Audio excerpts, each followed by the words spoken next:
在天津南煎丸子怎么做？今天就给你们来个保姆级的教程。咱别光做清真菜了，南煎丸子属于鲁菜，天津菜也是鲁菜的演变。那么难切？因为咱家刀不好使。在天津能吃到各个地方的菜，所以说天津又是什么样的呢？你问我吧。又是一个包容性很强的城市。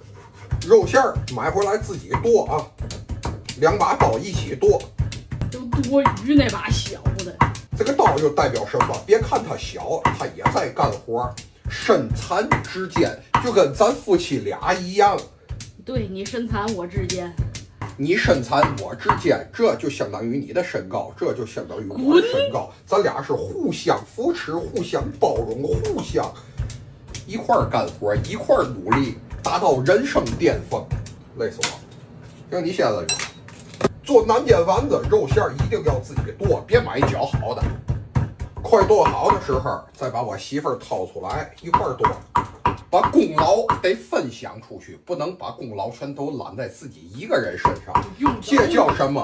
这叫人捧人高。行，有我媳妇儿的功劳，剁好了。肉馅怎么和？往里打葱姜水啊，一定是葱姜水，不是葱姜粒儿，别搁葱姜粒儿，葱姜粒儿它煎完了容易糊，它就不好看，所以搁葱姜水，是葱姜弄出来浓稠的水，一点点加，先给打进去。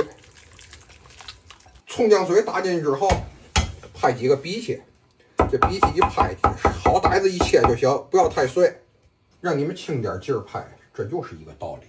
叫做过犹不及，把荸荠和进去，然后加一个鸡蛋，也给它搅进去，一层一层的搅。咱加一样东西搅一遍，加一样东西搅一遍，这样才不会让它泄劲儿。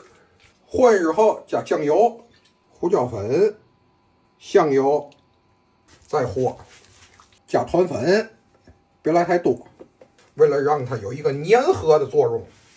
最后加盐，换个大盆儿。摔打上劲儿，大盆多好呢，人捧人高。哎，对，老公为了让我锻炼身体，多刷2碗。准备个盘子，盘子里抹油，这一挤，哎，就是一个小丸子儿。虎口一挤，就是一个小丸子儿。为啥长这么丑呢？不能只看外表，你得看它的内涵。对。你把他们都搁一块儿了是吗？那就得搁一块儿啊，他们完捧完高，是不是？哎，举一反三，你看看，南煎丸子就是得搁一块儿的啊。你都多余把它搓成丸子，你直接弄个馅儿铺那儿多好啊！不懂也外行吧？丸子就摞成这样就行，它中间有缝隙，但是也有粘连。藕断和丝连保持距离才能产生美。现在锅烧热，必须腾腾热啊！知道为什么叫南煎丸子吗？它有2层含义，一个是它难煎，它特别难。那你为什么不做一个好煎丸子？那体现不出技术。第二点知道是嘛吗？是一点小甜口。那油润一下，锅烧到冒烟，把丸子下去，先别动它，让它定型。南煎丸子在于什么？在于先煎后烤。再煎它，南煎丸子不是圆的啊，是扁的。拿勺给它怼的扁。那应该叫南煎大饼啊。不懂别说话，漏切，给它怼的扁，扁还粘连，晃它。这不就是煎没有馅儿的？不是，这不就是煎没有皮儿的饺子吗？不断的晃锅，让它受热均匀。第一面煎定型之后，大翻勺啊。厉害！再煎第二面，先翻过来之后也别动它啊，让它定型。你们会侧翻的侧翻，别这么翻。为什么？这一脸油。第二面煎定型之后，葱丝姜片搁上头，再次大翻勺，这就叫失误了，葱丝没翻到底下去。然后玉兰片木耳搁在上头，开大火，腾红油，腾酱油，加高汤，没过丸子，